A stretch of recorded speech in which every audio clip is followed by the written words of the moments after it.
Bueno niños, hola, ¿cómo están? Espero que estén muy bien. Acá les voy a dejar esta monitoría grabada para que se la repitan las veces que necesiten. Si tienen alguna pregunta o si algo no les quedó claro, me pueden escribir con confianza. Entonces vamos a empezar con desarrollo del globo ocular y del oído. Entonces, acuérdense que el sistema visual como tal está compuesto de globo ocular, las vías visuales y la corteza cerebral visual. Pero nos vamos a enfocar como tal en el globo ocular. Entonces, ¿cómo se forma el globo ocular? Vamos a tener como tal, digamos que dos primordios para su formación. El primero va a ser la vesícula óptica, que es esta de acá, que va a ser una invaginación del ectodermo superficial. Miren que él va a empezar a adentrarse en el mesénquima como una vesícula hasta ya quedar totalmente interna y formar la estructura que es el cristalino. Entonces tenemos esa vesícula óptica que miren que es súper importante, viene de afuera para adentro, va entrando. Y la otra estructura sería la copa óptica, que esta por el contrario viene de adentro hacia afuera. Entonces ya digamos como que viene de adentro hacia afuera para encontrarse como tal con la vesícula óptica. Y miren que como viene de atrás para adelante, pues digamos que por lógica podríamos decir que me va a formar todo lo que es las estructuras posteriores del ojo, mientras que la vesícula óptica me va a formar todo lo que es anterior, ¿cierto? Entonces es importante, pues empieza a formar como tal en la cuarta semana, tengan esa cuarta semana como tal, como punto de referencia para el inicio de formación de varias estructuras, porque pues como tal es el inicio del periodo embrionario, entonces ahí es como que empieza como tal la formación de todas las estructuras del cuerpo. Entonces como tal el globo ocular digamos que es la estructura más completa del cuerpo porque tiene participación de las tres capas germinales. Miren que la primera que tenemos es el neuroectodermo, que me va a formar retina, nervio óptico y capa posterior del ojo. Entonces, en base a esas tres estructuras, pues miren que nos vamos a dar cuenta que el neuroectodermo es prácticamente la copa óptica porque viene de atrás y hacia adelante y me forma todo lo posterior, retina, nervio óptico y en general todo lo posterior. Mientras que el ectodermo craneal me va a formar cristalino y el epitelio de la córnea. Entonces, pues ese ectodermo craneal es lo mismo que el ectodermo superficial, que miren que como tal me va a formar todo lo anterior. O sea que sería, digamos, la capa germinal que me va a formar la vesícula óptica. ¿Qué más? Ay, perdón. ¿Qué más tenemos que me ayuda a formar como tal el globo ocular? El mesodermo local, que me va a ayudar a formar, digamos, como estructuras de soporte y también vasculares, como es la uvea, que la uvea es el conjunto que tiene coroides, cuerpo ciliar e iris, y la capa fibrosa que me va a dar como tal estructura y soporte. Entonces miren que acá se cumple, digamos, la condición de que ¿qué me forma mesodermo? Todo lo que es estructural y de soporte. Y ya por último tenemos la cresta neural, que ella me va a ayudar a formar lo que es la coroides, que es esa capa vascular, o sea, se ayuda para formar con el mesodermo la coroides, la esclerótida, que es toda la parte blanca del ojo, y el endotelio de la córnea, que es la parte más, digamos, más profunda de las capas de la córnea. Entonces vamos a ver, digamos, acá una ilustración de cómo se va formando. Miren entonces lo que ya les había dicho, tenemos la formación de la vesícula, como la invaginación de ectodermo va entrando y se va volviendo como tal una estructura intraocular, y la copa óptica que viene de adentro hacia afuera me forma todo lo posterior. Acá tenemos el tallo óptico que más adelante me va a formar lo que es el nervio óptico.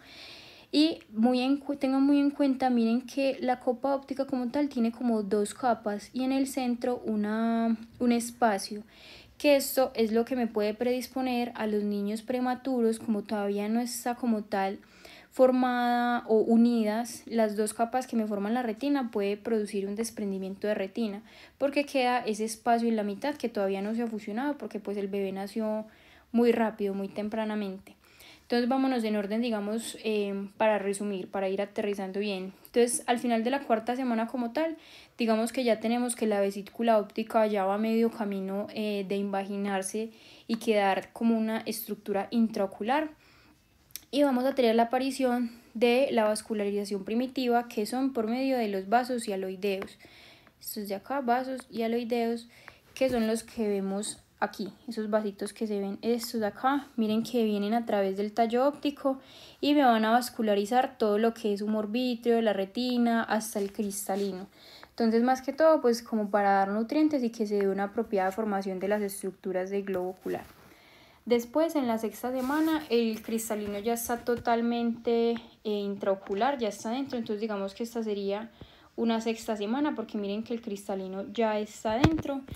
También tenemos que ya la córnea, la esclera y la coroides se empiezan a formar, que son esta de acá, la córnea, la esclera que es la parte blanca y la coroides que es esta amarillita, la capa vascular, se empiezan a formar, o sea, tenemos la formación de las otras estructuras. Y el cristalino en esta etapa, tengan en cuenta que está vascularizado. O sea, este acá todavía tiene vasitos que lo irrigan para su formación, ¿cierto? Que es normal en la etapa embrionaria, pero ahorita vamos a ver que no es normal cuando nace. Un cristalino no puede estar vascularizado, digamos que al momento del nacimiento. Y ya de la semana 6 a la 20, pues digamos que es todo el periodo de formación y ya al final a la 20 vamos a tener consolidadas las 3 capas, tanto la retina, que la llamamos la capa nerviosa del ojo, porque miren que como tal es una prolongación, miren que viene de adentro hacia afuera del prosencéfalo, que es una de las estructuras del tubo neural que cuando se hace la segmentación me forma encéfalo. Entonces, como tal, podríamos decir que la retina es una prolongación del sistema nervioso central. ¿Qué otra capa tenemos? El tracto vascular y uveal, que es digamos la capa de la mitad, que me va a dar todo lo que es la irrigación y soporte. Y ya por último el cristalino y la córnea, que serían digamos como todo lo de la capa de la cámara anterior, ¿cierto? Listo, entonces sigamos. Entonces acá tenemos digamos como más imagencitas, un resumen de cómo se va formando todo. Y acá importante, esperen, yo les digo eso y ya les muestro la foto como que para que lo entiendan mejor. Entonces de la retina, devolvámonos a todo lo que me forma como tal la copa óptica. La retina tiene 2 capas que les decía, que eso me puede generar si no se fusiona en desprendimiento de retina, tanto una lámina neural como un epitelio pigmentario. Entonces, miren, esto ya sería una retina madura con sus 10 capas, esto sí ya es histología de cuáles son las 10 capas, pero acá lo importante es, esta parte de acá sería la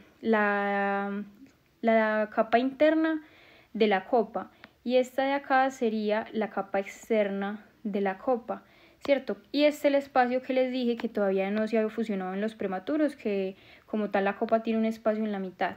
¿Qué es importante? Esta lámina interna, miren que es prácticamente una capa neural, porque está compuesta o me va a dar la formación de lo que son las neuronas ganglionares, que son estas de acá, más las fibras que van a fusionarse después para formar el nervio óptico. O sea, en resumen, toda esta capa es una capa neural, con neuronas, fibras y tal.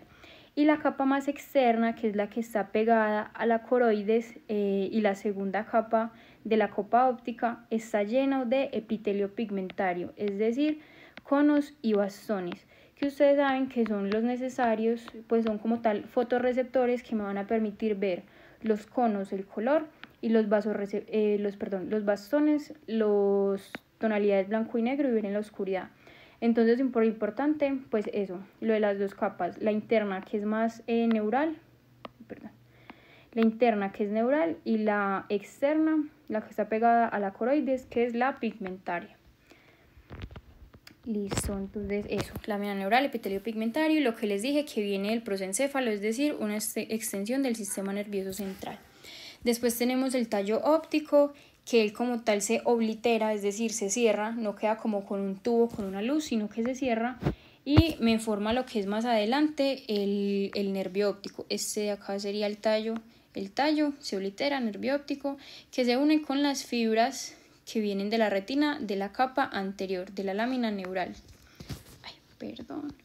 Y ya por último el cuerpo del iris, que eso es específicamente cresta neural y serían digamos las punticas de la copa, que me van a formar el músculo irido constrictor e irido dilatador. Ya se los muestro acá. Más adelante esta de acá. Esperen, les borro eso. Entonces miren que teníamos que esta, digamos, fue la copa grande, me formó todo lo posterior. Eso no se podrá, vamos esto mejor. Esta la copa. Esto es el tallo que me formó un nervio óptico, digamos que los bracitos me forman la retina y estas estructuras, y la puntica de la copa, lo más anterior, me va a terminar formando todo lo que son los músculos del iris, que son el irido constrictor y irido dilatador, que me van a ayudar a la miosis y la midrasis, y también una parte del cuerpo ciliar, es decir, toda, digamos que lo más anterior de la cámara posterior, todo esto que se ve acá. Músculos, cuerpo ciliar, ya de resto la capa de la retina y el tallo con el nervio óptico, listo. ¿Qué más? Acá me devuelvo. Bueno, acá importante estaba lo que les decía de los vasos hialoideos. Ellos como tal, cuando cumplen su función de nutrición, se tienen que reabsorber. No es normal que al momento de nacer nosotros tengamos todavía vascularizado el cristalino como tal. Ellos tienen que reabsorber. Entonces, pues en general, también los del humor vítreo se tienen que reabsorber. Él queda compuesto solo de hialocitos, colágeno y ácido hialurónico, es decir, una gelatina densa que me permite paso de la luz, tiene que estar transparente. Y también el cristalino, él no puede estar vascularizado, pero le podemos dar un periodo de gracia, por así decirlo, hasta la semana 37-40.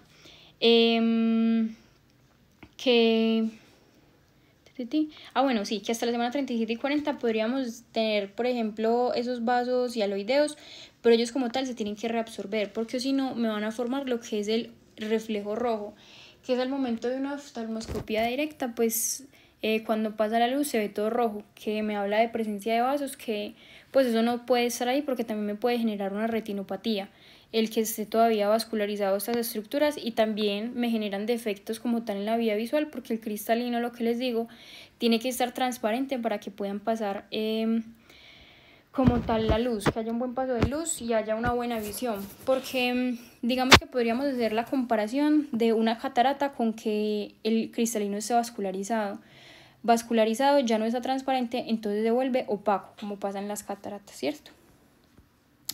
Listo, y ya por último, los anexos oculares como tal, párpados, glándulas y la conjuntiva. Los párpados son repliegues como tal del ectodermo, es decir, todo, miren lo que les repetí un montón de veces, todo lo que es anterior es ectodermo superficial. Miren que tanto el cristalino como la córnea, como acá los párpados, que son también repliegues, me van a formar, pues de ectodermo, me van a formar todas esas estructuras anteriores. Entonces tenemos que a la 9ª semana siguen fusionados, o sea, no está este hueco de acá, párpado superior e inferior todavía están juntos como se ve acá, digamos que esto acá sería la 9ª semana. Y podríamos decir que aproximadamente al 7º mes, es decir, semana 28-30, ya el feto empieza a parpadear, es decir, las estructuras para ese momento ya están separadas, ya tenemos la división y diferenciación de párpado superior con inferior. Y la conjuntiva palpebral y vulvar, pues que es lo que me lo recubre, viene de ectodermo local, y ya las glándulas que como tal que vienen del epitelio conjuntival y de mesénquima, que esto no es tan importante la verdad lo de los anexos, pero acá les queda copiadito para que lo lean bien.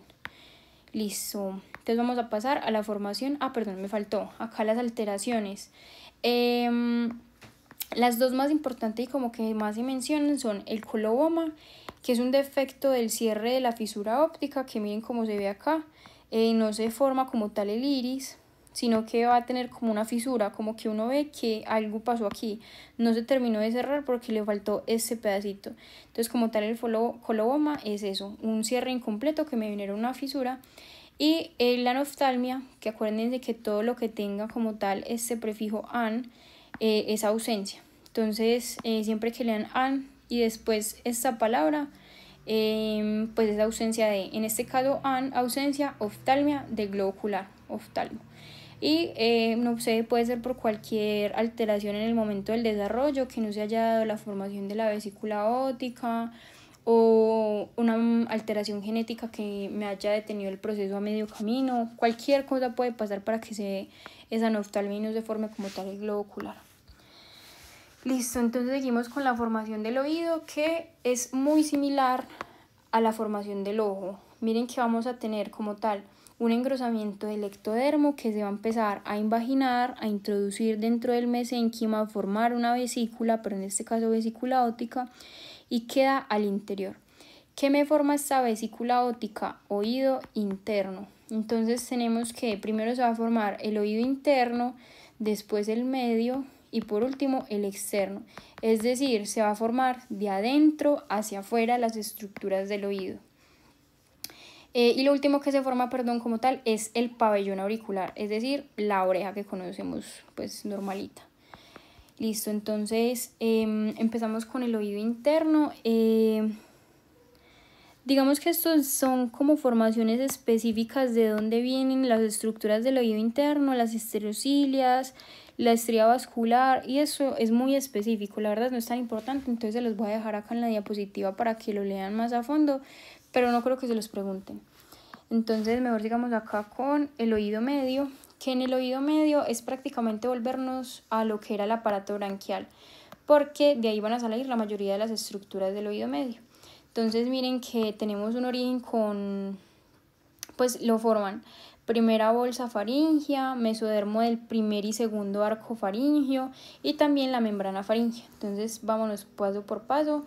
Arcos faringios, eso me va a formar como tal los huesecillos. Acuérdense lo que les decía, uno con los arcos es empezar desde acá e ir bajando, como ir imaginándose qué es lo que forma.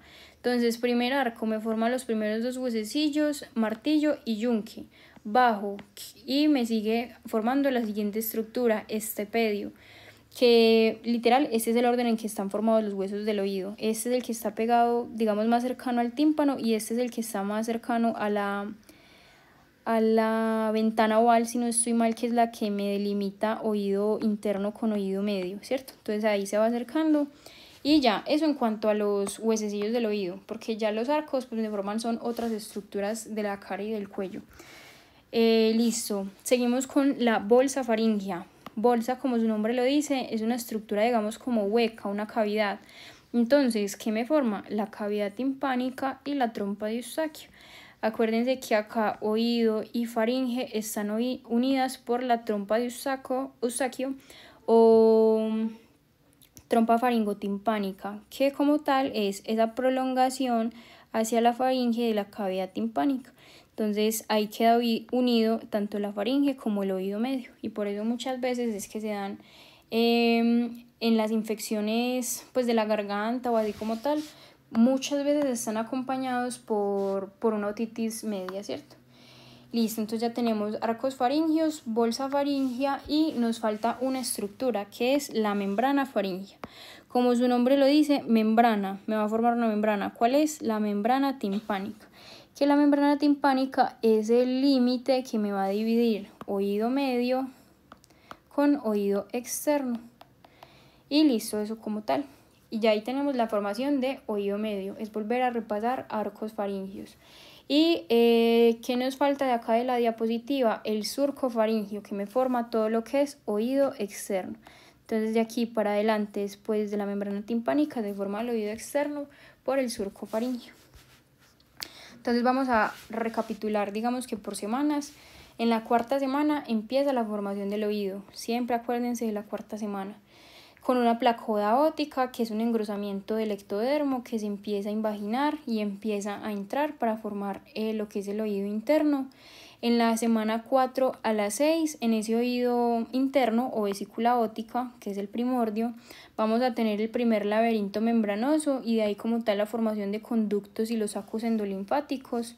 Pero lo que les digo, eso es súper específico, entonces no creo que se los pregunten.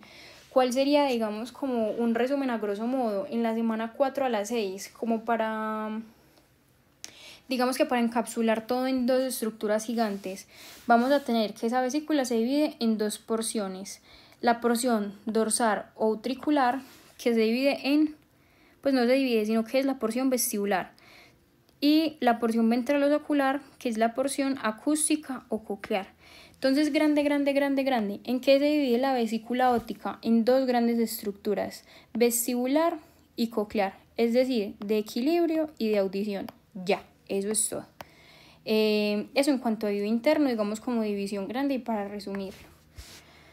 Por último, ya vimos oído medio, que fue todo aparato branquial, oído interno, que es la vesícula óptica, y sigue el conducto auditivo externo y como tal el pabellón auricular. Acuérdense de lo que les decía, del surco faríngeo viene el oído externo. Listo. Y de la membrana timpánica, digamos que el lado que mira hacia el oído externo podríamos, digamos que también incluirlo en conducto auditivo externo, y esa membrana timpánica, al igual que el ojo, va a tener un poquito de las 3 capas terminales. Tenemos el ectodermo superficial, que me va a recubrir de epitelio el conducto auditivo externo, el endodermo, que acuérdense que todo lo que es epitelio viene del endodermo. Entonces miren, me forma el epitelio interno como tal, y mesodermo me forma la parte extensa del tímpano, que es esta de acá, digamos como datos extra. Pero que es importante, digamos, de esta diapositiva como tal, la formación del pabellón, que la formación del pabellón se va a dar a partir de 6 tubérculos, 3 a cada lado, miren acá 3 y 3. Entonces esos tubérculos empiezan a funcionar y me va a formar cada una de las estructuras del pabellón auricular o de la oreja, pues como que conocemos todos, que sería entonces el primer tubérculo me va a formar lo que es el tragus, este de acá, digamos ese pedacito que está en contacto como tal con el conducto. Opuesto está el antitragus, que está, yo les borro para que se vea bien. El antitragus, que es formado por el 6, o sea, está derecho. Si yo tengo acá el tragus, su reflejo, su opuesto va a ser el antitragus. Siempre la estructura que está enfrente, literal, solo le tienen que meter la palabra anti y ya. Miren que por ejemplo acá el 3, el tubérculo 3 me forma el hélix. Entonces adelante, estas estructuras, que estas sí son las únicas que 3, son el anti-hélix. Son, pues sí, como su opuesto, como su anti, por así decirlo. Entonces es importante eso de los tubérculos, son 6 tubérculos que me forman en general 4 estructuras, trago y antitragus y hélix y antihélix. Y pues como un dato, pues ahí para que lo tengan en cuenta, el gen que me va digamos, a formar estos tubérculos y el pabellón auricular es un gen compartido con el de las vías urinarias. Entonces cualquier malformación como tal del oído, pues de la oreja como tal, me va a generar anomalías en el tracto urinario, ya sean anomalías renales o de las vías urinarias como tal. Entonces está muy relacionado porque tienen el mismo gen. Listo, vemos acá, esto es una imagencita resumen para, pues, de todo lo que hemos dicho. La vesícula óptica que me forma oído interno, miren acá, pues no muestra, miren que ni las imágenes muestran como tal que se forma en el oído interno, porque son demasiadas cosas, nos importan. Oído medio, que es de la primera bolsa, y conducto auditivo externo. Listo. Y esta es una imagencita resumen que está en un libro, pues que me encontré, que literal es el resumen de todo lo que les he dicho. Literal con este flujograma les queda oído. Sigue neuroembriología, sistema nervioso central y sistema nervioso periférico. Esa fue la clase que yo les di. Vamos a repasarla súper rápido. Entonces, como tal, todo el sistema nervioso va a empezar con el proceso de neurulación, que acuérdense que es el proceso de formación del tubo neural. Entonces tenemos un engrosamiento de la capa del ectodermo neural, que quien da la señal para que ese ectodermo se empiece a engrosar, la notocorda. La notocorda como tal, digamos que es el director de la orquesta de todos los procesos. Él es el que me va a decir, haz esto, y va a dirigir a todos. Entonces la notocorda le dice a la placa neural que se engruese y la capa neural se empieza a engrosar y se empieza a cerrar para formar un tubo, que es este de acá. Y cuando se cierra, miren que van a quedar 2 cachitos, estos de acá, este cachito de acá y este cachito de acá, que no alcanzan a quedar en la estructura como tal del tubo, sino que quedan afuera. Y eso como tal va a ser la cresta neural, que me va a ayudar a formar después sistema nervioso periférico.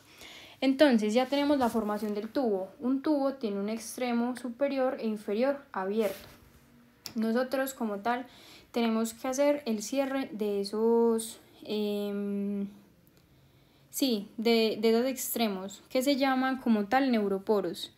Entonces el neuroporo craneal y cefálico se cierra primero el craneal en los días 24-26 y el cefálico 2 días después en el 26-28. Si hay algún defecto en el cierre como tal del tubo neural, pues vamos a tener lo que conocemos como disrafismos, que puede ser la anencefalia o el melingocele o el mielomelingocele. Todos esos son defectos en el cierre del tubo neural.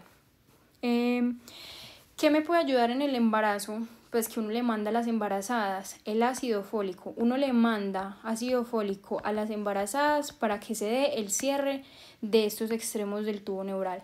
Acuérdense muy bien de los días de cuando se cierran. Entonces, bueno, acá está literal lo que les acabo de explicar. En la tercera semana empieza el engrosamiento del tubo neural, de la placa neural y formación de tubo y cresta neural. Y consideren, pues algunos autores consideran como tal la cresta neural como la capa cuarta embrionaria. Listo, entonces enfoquémonos en la cresta neural. La cresta neural, que son esos dos cachitos que quedan al cierre del tubo neural, son digamos como una formación de células, y vamos a decir que la cresta neural es lo mismo, sinónimo de migración. ¿Por qué? Esas células que están en la cresta neural son células mesenquimatosas. ¿Qué es una célula mesenquimatosa? Una célula que se puede diferenciar en lo que quiera, es decir, que son pluripotentes. Esta célula mesenquimatosa puede llegar y diferenciarse en una célula de la médula renal, una célula cromafin, un odontoblasto en el diente, un miocardiocito que me va a formar estructuras cardíacas, o en un melanocito, y así. Todas esas, como tal, células de la cresta neural, entonces tienen esa característica de que son células mesenquimatosas que tienen potencial de convertirse en lo que quieran, y otra característica muy importante es que tienen una capacidad de migración súper alta. ¿Por qué? Porque pierden unas proteínas de adhesión, entonces como no están adheridas a nada, tienen la capacidad de irse a donde quieran, porque pues lógicamente necesitan esa capacidad para irse a las diferentes capas del cuerpo y formar pues las diferentes estructuras. Entonces grande, cresta neural es sinónimo de migración, y las células tienen capacidad de diferenciarse a lo que quieran y de moverse para donde quieran. Esas dos características. Entonces, en cuanto a la cresta neural grande, yo creo que con ese mapa conceptual nos guiamos. Él está dividido en 3 zonas. La capa, digamos, la zona craneal, que es toda esta de acá, que es la región cefálica, la circunfaringia, que va hasta la sexta somita, que es todo lo que es tronco, que se subdivide en la cardíaca y en la vagal, y ya la cresta neural troncal, que de la sexta somita para abajo me forma todo lo que es, digamos que tronco, puede ser cervical, torácico, lumbar, sacro, todas estas, las porciones de la columna vertebral. Entonces, grande, solo sepan que existen estas 3 divisiones de la cresta neural: craneal, circunfaringe y troncal. Entonces, acá está lo que les decía. ¿Cómo se llaman entonces las malformaciones de esa migración de las células de la cresta neural? Neurocristopatías. Acá les menciono algunas, por ejemplo a megacolon agangliónico congénito, que son células de la cresta neural que no migraron hacia tracto digestivo. Acuérdense que el tracto digestivo tiene prácticamente su propio sistema nervioso central. Entonces, si no van las células, que pues es lo que me conforma como tal sistema nervioso central, entonces no va a haber un buen funcionamiento y vamos a tener problemas como que no hay peristaltismo, que estreñimiento, que no hay una buena digestión, etc. También tenemos la secuencia velocardiofacial o el síndrome de George, que es que pues no migran esas células, entonces no vamos a tener ni timo, vamos a tener cardiopatías, que muchas veces son comunicaciones interventriculares, pero eso pues ya está muy específico, y malformaciones faciales. También están la neurofibromatosis, que son tumores del sistema nervioso, que vamos a tener el tipo 1 y tipo 2. El tipo 1 es el periférico y es lo que siempre vemos como máculas café con leche. Este es como el tip para saber que es una neurofibromatosis tipo único o periférica, las máculas café con leche. Y el otro es la tipo 2, que es del sistema nervioso central. Obviamente esta es mucho más grave porque son tumores del sistema nervioso y pueden generar miles de afecciones más graves. El feocromocitoma, que son tumores de la médula suprarrenal. Digamos que acá puede ser por un exceso de migración en la médula y me va a formar como tal tumores secretores que me generan exceso de catecolaminas, es decir, un montón de adrenalina, noradrenalina. Entonces vamos a tener, digamos que un estado perpetuo pues alterado, una persona que está siempre en digamos como a 1000, en estado simpático, con todo súper elevado. Y ya como tal el albinismo, porque acuérdense que las células de la cresta neural se pueden diferenciar en lo que quieran, entre ellos están los melanocitos. Entonces un defecto en los melanocitos, que es porque no se emigraron o cosas así, me puede generar un albinismo. Entonces, como tal, vamos a tubo neural. ¿Cómo surgen las neuronas aquí? Vamos a tener que está dividido, digamos, en 3 grandes grupos. Los neuroblastos, que me forman las neuronas, los glioblastos, que me forman los astrocitos, y los oligodendrocitos. Los oligodendrocitos son los que me mielinizan las neuronas del sistema nervioso central, y los astrocitos son, digamos, como células metabólicas que me ayudan, digamos, a la glucosa y a formación de energía. Y las células del ependiblasto, que son las células del epéndimo, es decir, las células que tapizan los ventrículos y me producen el líquido cefalorraquídeo. En el sistema nervioso también tenemos las células de la microglía, pero ellas son apartes, ellas se forman del mesodermo, de la médula ósea, entonces no nos compete en este momento. Y acá les dejo copiado algunos de los tumores que se pueden generar dependiendo de, digamos, de las células, neuroblastomas obviamente de las neuronas, glioblastomas de las células de la glía y así. Listo, entonces como tal, la histiogénesis. Entonces ya sabemos que tenemos diferentes grupos de células que se van a diferenciar y a formar otras neuronas o del sistema nervioso. Entonces, grande, vamos a tener 3 zonas en el tubo neural. La zona ventricular, que es la más interna, la zona intermedia, que es la de la mitad, y la zona marginal, que es la más externa. Entonces, ¿qué se organiza en cada una de estas capas del tubo neural? En la parte más interna, que es en la ventricular, vamos a tener el neuroepitelio, es decir, todas las células del sistema nervioso central, a excepción de los neuroblastos, que son las neuronas. Entonces acá tenemos epitelio neural, neuroblastomas, y acá tenemos los axones. Entonces organicemos esto a grande modo. Vamos a tener marginal e intermedia prácticamente todos los núcleos o cabecitas de las neuronas. Entonces acá tenemos cabecita de la neurona, cabecita, todo en la zona casi que interna. Y en la marginal los axones, que son las prolongaciones de esas neuronas, ¿cierto? Así es como están distribuidas tubo neural, específicamente lo que me va a formar la médula. Entonces acuérdense que los núcleos de las cabezas de las neuronas son sustancia gris, que miren que justo están en la mitad, y en la médula también están en la mitad, mientras que en la periferia están los axones, y todo lo que me formen los axones es sustancia blanca. Entonces acá están las cabecitas y acá están los axones. Y miren que concuerda, adentro los núcleos y afuera los axones, y así se ve en la médula. ¿Qué pasa? En el cerebro miren que todo está al revés. Tenemos sustancia blanca adentro y neuronas afuera. Entonces, ¿qué tiene que pasar? Más que todo en el proceso de migración, tiene que haber una inversión. O sea, estos núcleos tienen que pasar afuera, irse para acá afuera, para la zona marginal, y los axones se tienen que entrar para quedar en la zona de la mitad. Entonces, ¿qué pasa como tal en la corteza cerebral?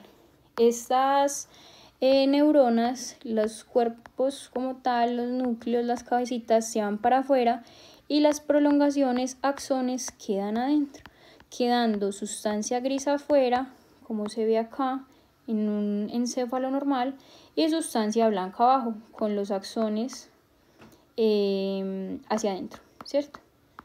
Listo, así tal cual es que pasa. Entonces tenemos 6 momentos súper grandes en la formación del sistema nervioso. La neurulación, que es la formación del tubo, lo primero que les expliqué, una placa que se engrosa y se cierra. La segmentación, que más adelante se los voy a explicar, es la formación del encéfalo, que tenemos 3 vesículas que se subdividen para formar como tal el encéfalo, que ya lo vamos a ver. La neurogénesis, génesis, formación de neuronas, y gliogénesis, las células de la glía. O sea, todas, aparición de las neuronas, que van a distribuirse en un proceso que es la migración. Entonces ya tenemos la materia prima, necesito que migre y se acomode donde se tiene que migrar. ¿Por qué? Porque miren, por ejemplo, acá en la médula está bien ubicado, pero cuando migran acá, cuando se van para el encéfalo, se tienen que reorganizar, ¿cierto? Y ya por último, los últimos 2 pasos, que son 6, son la sinaptogénesis, que es sinapsis, que es la conexión entre los axones que se unan para que nosotros podamos tener, digamos, como buen aprendizaje, memoria, y la mielinización, que es que esos axones estén recubiertos de mielina. La mielina es muy importante para que la transmisión del impulso nervioso sea más efectiva. Entonces, ¿qué tienen en común la sinaptogénesis y la mielinización? Las 2 últimas etapas. Miren que la formación es súper tardía, en la semana 20 y la semana 30, casi que en el nacimiento. Y aparte de que empiezan casi que en el nacimiento, continúan en el nacimiento y son las que me van a formar el neurodesarrollo. Entonces, por eso son tan importantes. Entonces, la mnemotecnia que les había dado en clase como para aprenderlo bien. ¿Qué es lo primero que, podemos asimilar las fases del desarrollo del sistema nervioso con la formación de un edificio? Entonces necesitamos primero un terreno grueso, algo que se engrese, una base, una placa, que sería la formación de la placa neural. Ese es la primera etapa. Después necesitamos las vigas y columnas, que son como un tubo, es decir, formación de tubos, que sería la neurulación, ¿cierto? Después ya tenemos los tubos y los cimientos. Necesito dividir todo en pisos, es decir, dividir, segmentar. Entonces, el tercer paso, segmentación. Ya tenemos todo dividido con sus estructuras bases. Necesito estucar, llenar paredes, llenarlo de materia prima, que serían las neuronas en este caso, es decir, neurogénesis, ¿cierto? Eso ya sería el tercer paso. Cuarto paso, el quinto. Esperen. Listo. ¿Cuál es el siguiente paso? Ponerle luz como tal al edificio. ¿Qué proceso sería este? La sinaptogénesis, es decir, empiezo a formar conexiones. ¿Y cuál sería el último? Yo no puedo dejar esos cables pelados, entonces los tengo que recubrir con aislante. ¿Qué sería el aislante? La mielinización. Entonces acá les dejo el resumencito de cada uno, ya que ahorita me confundí en los pasos, pero acá los tengo bien escritos ya. Placa neural, neurulación, segmentación, neurogénesis, sinaptogénesis y mielinización. Y podríamos decir que una séptima, que sería el neurodesarrollo, y así yo le quiero meter a cada apartamento, cada piso, digamos que una función especial, que aprendizaje, que lenguaje, que aprender a dibujar, que aprender a tocar un instrumento y así. Eso serían ya las fases del neurodesarrollo. Entonces, súper importante que lo tengan presente, la migración neuronal, porque si no migran, pues las células que no migran no van a llegar al encéfalo y no van a formarlo como tal, entonces pueden haber defectos. Como por ejemplo en el examen que tuvieron hace poquito en el quiz, la esquisencefalia, que era prácticamente un defecto en la migración, porque esas neuronas no migraron al encéfalo, entonces por eso quedaba como el encéfalo con un hueco. Prácticamente era eso, falla en la migración neuronal. Entonces, a grande modo, ¿cómo se van a distribuir cuando llegan al encéfalo? Todo lo que es motor va a quedar en la región ventral y todo lo que es sensitivo en la región lateral. ¿Quién me va a guiar como tal esa migración? ¿Quién les va a decir, es por acá que tienes que ir, yo no sé qué? Las células de la glía. Miren que glía rima con guía y son los que me guían la migración. También súper importante, pues aparte de que pues no me forme defectos como la esquisencefalia, que es que no llegan a un lugar y queda como un hueco, también pues se tienen que organizar para que me formen las cortezas, que son el arquicórtex, yuxtacórtex e isocórtex o neocórtex, que a grande modo el arqui de digamos, de primitivo, son todas las funciones sensitivas, las funciones básicas, de, pues sí, lo más primitivo. El iso o neo es solo razón, o sea, funciones cognitivas superiores. Y el yuxta, digamos que es un puente entre las dos, es decir, un cerebro tanto sensible como racional.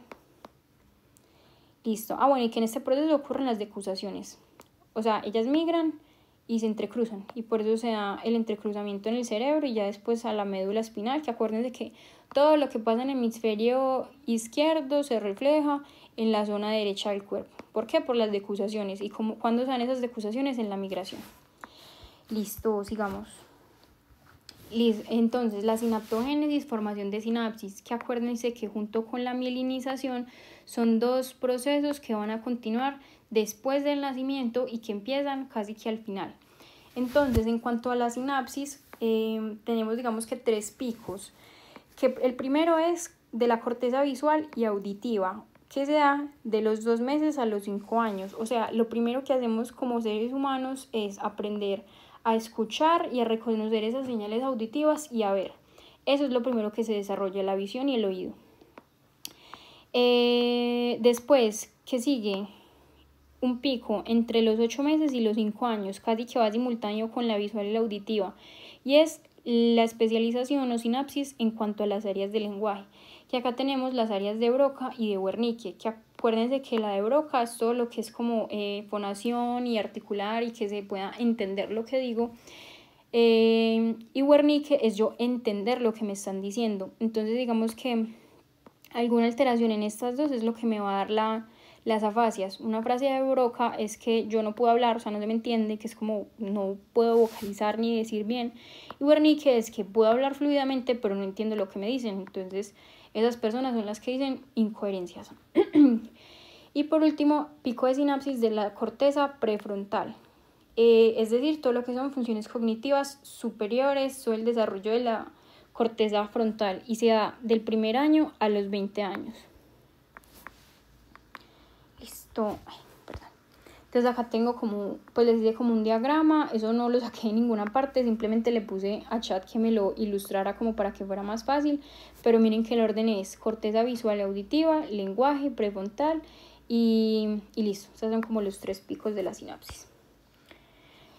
Y después seguimos con la mielinización, que acuérdense que empieza en la semana 34 y va a continuar después del nacimiento para que sea efectivo el transporte del impulso nervioso. Acá también tenemos como unos picos, pero pues la verdad son más importantes los de la sinapsis, y que lo que les decía, sistema nervioso central, las células encargadas de generar la mielina oligodendrocitos, y las células de Schwann, las del sistema nervioso periférico. Entonces, tenemos también, aparte de la sinapsis y de la mielinización, la regulación del desarrollo como tal, del desarrollo neuronal. Y vamos a tener 2 mecanismos regulatorios. El primero es la apoptosis neuronal y el segundo es la poda sináptica. Contrario a lo que se puede creer, nosotros no necesitamos un montón de neuronas y un montón de sinapsis y un montón de conexiones, sino que necesitamos hacer como una poda o digamos que una filtración de tantas conexiones y tantas neuronas para quedarnos con las importantes y poder especializar como tal. Entonces la primera va a ser apoptosis neuronal, que como su nombre lo dice y ustedes saben el significado de apoptosis, es muerte celular programada, es decir, se mueren la mitad de las neuronas. Como primer mecanismo de regulación, se da entre la semana 24 y el primer mes de vida. Y el otro mecanismo es la poda sináptica, que se da en la pubertad, que es lo mismo. Vamos a recortar o eliminar las sinapsis que no funcionan, que sería el segundo mecanismo. Listo, entonces en cuanto al desarrollo del encéfalo, que les decía ahorita, que es el segundo paso, que es la segmentación. El tubo neural como tal, a la 4ª semana me va a formar 2 vesículas grandes. Se va a dividir en estas 3. El prosencéfalo, el mesencéfalo y el romboencéfalo. Y una semana después, en la 5ª, el prosencéfalo se va a dividir en 2 y el romboencéfalo se va a dividir en otras 2. Mientras que el encéfalo va a quedar igual. Entonces el prosencéfalo se divide en telencéfalo, o también lo pueden leer como prosencéfalo secundario, diencéfalo, mesencéfalo, que quedó igual, y el romboencéfalo se va a dividir en metencéfalo y mielencéfalo. Eso en cuanto a la división del tubo neural. Se va a formar entonces al final 5 vesículas y ellas van a quedar con una luz o un espacio en el centro que al final me va a formar todo lo que es los ventrículos donde circula el líquido cefalorraquídeo. Entonces, como tal, ¿qué me forma cada estructura? Niños, lo que les digo, ustedes simplemente tienen que pensar en una persona adulta y en el orden en el que va. Entonces, digamos que acá, esto es más fácil, el telencéfalo empieza acá y vamos a recorrer las estructuras de adelante para abajo. Entonces ustedes siguen el recorrido y ahí van a sacar de dónde sale cada cosa. Entonces miren que telencéfalo me forma todos los hemisferios, corteza, núcleos, cuerpo calloso. Diencéfalo me forma tálamo, hipotálamo, neurohipófisis. Después el mesencéfalo, que es este igualito. El metencéfalo me forma el puente y el mielencéfalo el bulbo. Entonces miren como tal. Tenemos telencéfalo que me va a formar todo esto, corteza y hemisferios. El diencéfalo me forma tálamo y todas las estructuras de acá. El mesencéfalo queda igualito. El metencéfalo me forma el puente, que es el que sigue. Y el mielencéfalo me forma el bulbo, que ya es el final, antes de empezar la médula espinal. Entonces simplemente seguir el orden. Que miren. Hemisferios, tálamo, mesencéfalo, puente y bulbo. Entonces, que también tenemos las flexuras como tal. Esto es otro dato como no tan importante, simplemente sepan cuáles son las que existen, que son más que todo para darle morfología al cerebro, que tenga como su formita. La primera es la curva mesencefálica, que me divide mi mesencéfalo de diencéfalo, es decir, esta curva de acá, que miren que me da la morfología para que se separen ellas dos. La curva cervical, que me divide mielencéfalo, que me forma el bulbo de la médula espinal, sería esta curvatura de acá. Y la otra, que es la curvatura puntina, que se ve más fácil acá, que es esta de acá, que me va a dividir metencéfalo, que es puente, de mielencéfalo, que es bulbo, como esa división, esta de acá.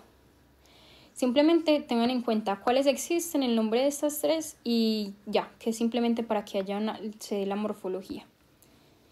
Esta es otra foto, pues más de ilustración para que lo vean y lo entiendan mejor. 3 vesículas que se vuelven y se subdividen. Miren lo que les decía ahorita, acá está el prosencéfalo y miren que está saliendo de acá vesícula óptica y copa óptica y cristalino o vesícula óptica. O sea, volvemos a confirmar lo que les decía. Todo lo que es retina y ojo es prolongación del sistema nervioso central, porque miren que sale directamente de lo que va a ser cerebro, ¿cierto? Listo. Entonces, esta es la repetidera, que me forma cada uno, más imágenes y enfoquémonos en cada uno como más específico. Telencéfalo, que me forma los hemisferios y ventrículos, es el único, digamos, que tiene vesículas pares, porque pues tenemos lo mismo a cada lado. Pues sí, porque tenemos un hemisferio derecho y izquierdo. Los ventrículos laterales, que son los espacios que quedan en la mitad, lo que les decía, lleno de líquidos cefalorraquídeos, van a estar recubiertos por las células del epéndimo, que acuerden que vienen del tubo neural. Perdón, está tomando. Y me van a tapizar los plexos coroideos para formar líquido cefalorraquídeo. El cuerpo estriado, que aparece en la 6ª semana, que son, digamos, todo lo que es putamen, el globo pallidus y todos los núcleos que se encargan, en resumen, de movimiento, coordinación, que sean precisos, y que este cuerpo estriado que se forma acá en la mitad me va a ayudar a dar esa forma de C al cerebro, porque como él está aquí, pues él va a crecer alrededor y miren que se forma una C. Y que a la 11ª semana pues ya tenemos como tal la división del núcleo caudado y del núcleo lenticular, que otra vez, núcleo caudado es todo para los movimientos y coordinación, y el lenticular es más para ciclo, vigía, sueño, ¿cierto? Acá otra vez, más imágenes. Importante de acá, En la semana 22-23 el encéfalo es completamente liso y es desde la 23 que empieza durante la sinaptogénesis la aparición de surcos y giros. ¿Qué es importante de acá? Pues porque es importante, digamos, los surcos y giros, porque me da más superficie, pues sí, más área de superficie. Entonces no es lo mismo que yo tenga un cerebro liso, donde me caben 3 neuronas, que tener esto, que se imagine, y miren que acá hay mucha más superficie, y acá me van a caber un montón de neuronas más que fuera solo liso, ¿cierto? Listo. El mesencéfalo, que es la estructura, que esa no cambia, es una vesícula única desde el inicio. Lo que vieron en neuroanatomía, eso tiene 1.000.000 de funciones y de núcleos como tal, entonces solo tengan en cuenta pues que es una vesícula que no se subdivide y que va a tener una división grande, que son la placa alar, que es la posterior, la que está como al frente del encéfalo, del cerebelo, y que va a tener los colículos superiores para la visión y los colículos inferiores para la audición. Y la placa basal, que es la de adelante, que sería pues la zona de acá adelante, detrás de eso, que está el núcleo rojo, que también es para movimiento, los núcleos del tercer y el cuarto par, que es para movimientos oculares, y los núcleos reticulares otra vez para el ciclo vigía-sueño. Seguimos con la médula espinal, ya no salimos del encéfalo como tal y sería lo que sobre del tubo neural. Entonces empieza de la cuarta somita para abajo, entonces ténganlo acá, del cuarto somita para abajo es médula espinal y de la cuarta somita para arriba es encéfalo y todas las vesículas que vimos ahorita. Entonces, importante, pues lo que les había explicado ahorita, vamos a tener una zona ventricular que es la de la mitad con los cuerpos neuronales, es decir, en la mitad hay sustancia gris, y una zona marginal con la sustancia blanca o con los axones de estas neuronas que me forman sustancia blanca. Y también, pues de la médula, pues vamos a tener, miren que eso se forma como una H, la mariposa, con unas astas dorsales o posteriores y unas astas ventrales, ventrales o anteriores. Entonces, las astas dorsales son para los estímulos aferentes y sensitivos, es decir, todo entra por aquí. Y las astas ventrales o anteriores son para todo lo eferente o motor, o sea, todo sale por aquí. El ejemplo que les hacía la última vez, si yo pongo la mano en una vela, entonces el estímulo del calor entra por el asta dorsal, viaja hasta el cerebro, hace, digamos, la asociación de que me estoy quemando. Todo esto sería aferente, una señal aferente de afuera hacia adentro, y ya sale y va a mandar una respuesta, que sería una respuesta motora por las astas ventrales, que entra aquí, lo procesa y pues sale de la médula, va hasta el músculo y me va a generar una respuesta motora que sería quitar la mano, ¿cierto? Listo. Más imágenes, resumen, acá lo de los nervios pares craneales, que eso está súper resumido. Siempre tengan en cuenta que el primero y el segundo, nervio óptico como nervio olfativo, son prolongaciones del sistema nervioso central y ellos son como los nervios especiales. Ellos se forman aparte, no tienen nada que ver con nadie, ellos se forman solitos porque son los más especializados. Los que habíamos visto en los de los arcos faringios, 5, 7, 9 y 10, que son lo que les decía, todo lo que se forma en los arcos, y los que sobran serían los nervios craneales somáticos que vienen del resto del tronco encefálico, 3, 4, 6 y 12. Listo, ya por último el neurodesarrollo, pues lo que les decía, eso ya es la formación y especialización después del nacimiento, pero que empieza en las últimas semanas del embarazo. Acá tenemos comprendidas la sinaptogénesis y la mielinización. Otra vez les repito, los mecanismos de regulación del neurodesarrollo, que sería la apoptosis y la poda sináptica. En cuanto a la sustancia gris, tenemos que hasta los 7 años, los niños hasta los 7 años tienen mucha sustancia gris, o sea, es más la sustancia gris que la sustancia blanca, y eso es lo que les da la capacidad, digamos, de aprendizaje, porque sustancia gris son los núcleos de las neuronas. Entonces tienen un montón de núcleos de las neuronas para, pues digamos, aprender mucho más fácil. Por eso es como el periodo crítico de los niños. Un niño de 7 años es más fácil que aprenda 3 idiomas que una persona ya de 20 años. Y ya pues después de los 7 años, digamos que desciende. Dejan de aparecer las neuronas, pues de haber tanta sustancia gris, tantas neuronas, van a disminuir esa cantidad. Y acuérdense también, en cuanto a los 7 años, es el periodo en el que, o sea, hasta los 7 años tengo más sustancia gris. Y en cuanto a lo visual, acuérdense que hasta los 7 años es el tiempo límite para yo corregir los defectos visuales. Después de eso es que vamos a tener pues defectos visuales incorregibles. Y ya aquí, otra vez lo de la poda neuronal, en qué dirección se genera la mielinización, pero eso pues no es tan importante, y mucho menos que les van a preguntar esto del porcentaje de crecimiento del cerebro. Vámonos entonces para extremidades, que esta es otra clase que yo les tenía que dar, pero no les pude dar porque tenía un parcial.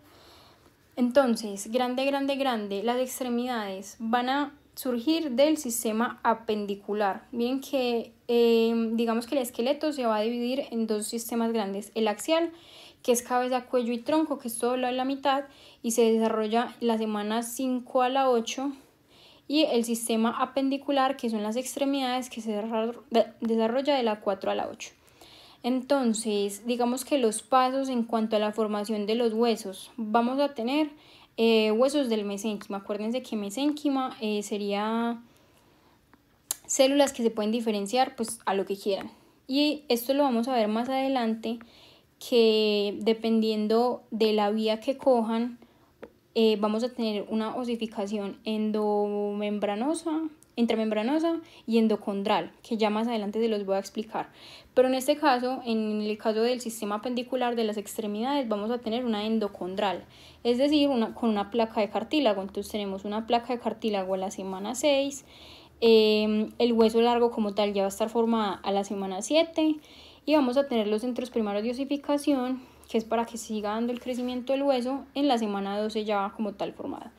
Vamos a tener también algo que llamamos los rayos digitales, que me van a dar a los huesos del carpo, tarso, metacarpo, pues todos los huesos de la mano, que son como rayitos que se van, como, sí, digamos como fisuras que me dividen y me van formando los huesos de la mano.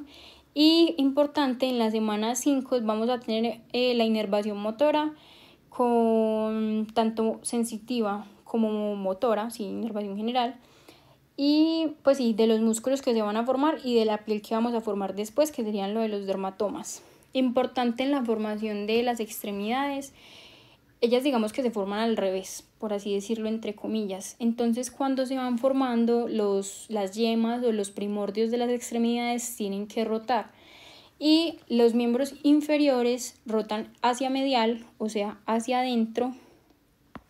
Saca la pierna, rota hacia adentro, hacia medial, hacia la línea media. Mientras que los miembros superiores rotan hacia lateral, o sea, digamos hacia afuera. Listo, y los dos rotan a 90 grados. Eso sería lo importante que ellos tienen que rotar. Entonces, resumámoslo en semanas. Empieza a formarse a las 4 semanas con unas elevaciones ventrolaterales del embrión, o sea, acá empiezan a ver unas yemitas, unas yemitas que empiezan a salir, y es lo que me va a formar las extremidades. Se van a activar las células mesenquimales del mesodermo. Acuérdense que mesodermo me forma todo lo que es estructural, hueso, músculo, cartílago, todo. Entonces acá, cuando les estoy hablando de extremidades, tengan en cuenta principalmente el mesodermo, que células mesenquimales se pueden dividir en lo que sea. Entonces se pueden dividir en células para formar hueso, para formar músculo, para formar cartílago, etc.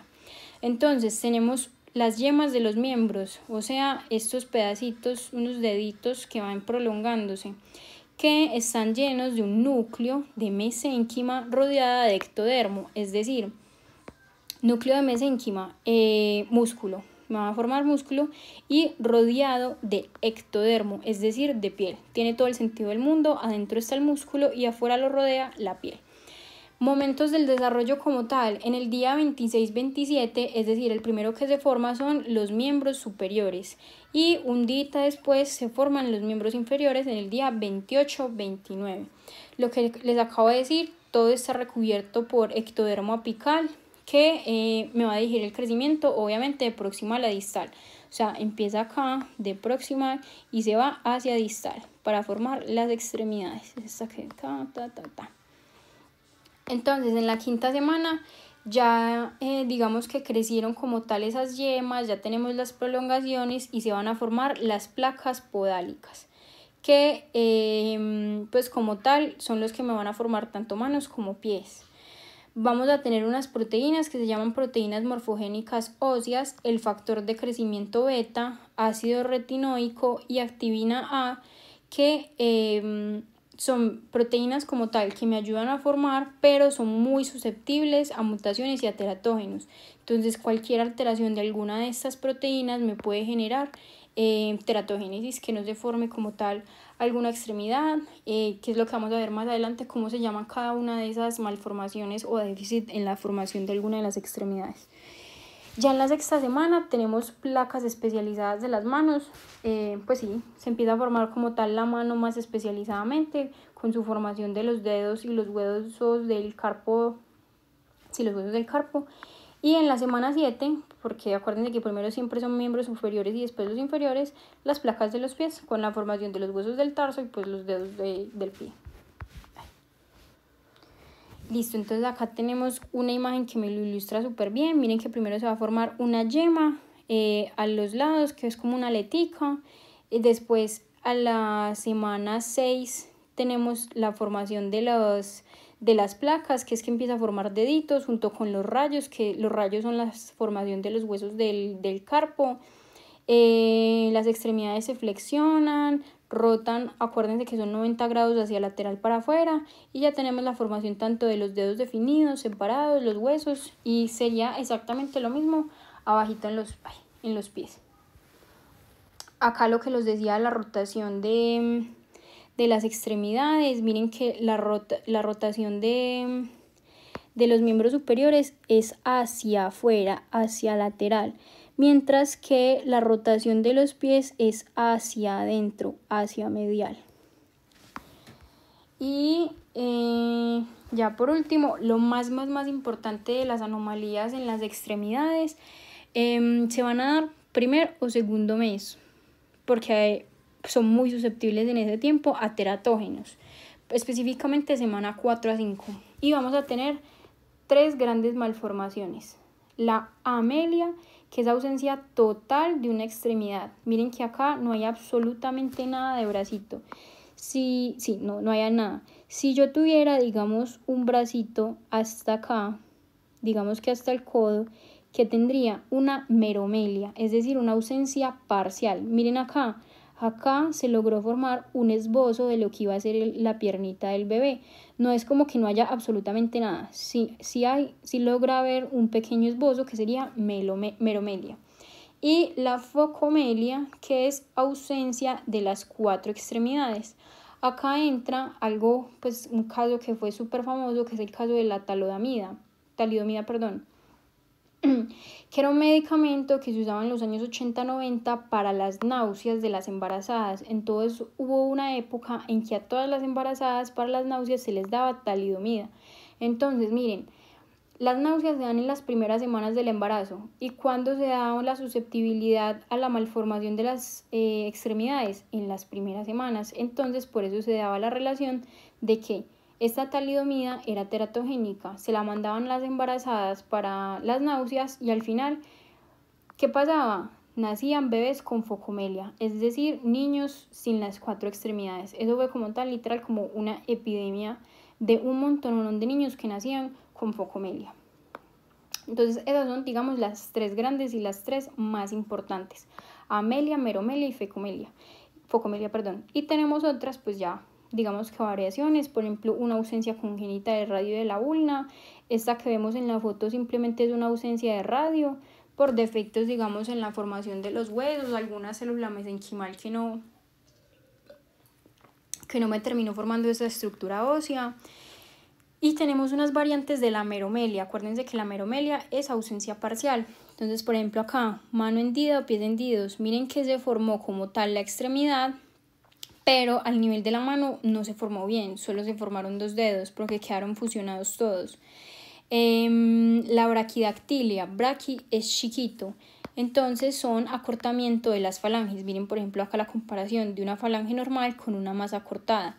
La sindactilia, fusión de los dedos, puede ser por piel o por hueso, que es esta que vemos acá de la foto, que es la unión de estos dos. Y la simpolidactilia, que simplemente, bueno, no les puse polidactilia, qué pena, poli de muchos, que salgan muchos dedos, como se ve acá. Entonces, simpolidactilia sería la función de los dos. Miren que acá en los pies esta persona tiene una polidactilia, más de los 5 dedos, un aumento, digamos que en el número normal de dedos, y en las manos tiene una sindactilia, fusión de las, digamos, de los dedos, que puede ser ósea o cutánea. O sea, esta persona acá no sabemos qué, pero puede tener un solo hueso para esos 3 dedos, o puede tener acá los 3 falanges desarrolladas normal, pero la piel se llevó las 3, que obviamente una sindactilia cutánea es mucho más fácil porque simplemente sería así para separarlos. ¿Y cómo sería el proceso de separación? Se llama digitalización. Y que se tiene que, digamos, en las sindactilias es muy común que se fusionen la tercera y la cuarta, que miren que justo acá se cumplió, se juntó la tercera y la cuarta falange, y en el pie el segundo y tercero falange, ¿cierto? Listo.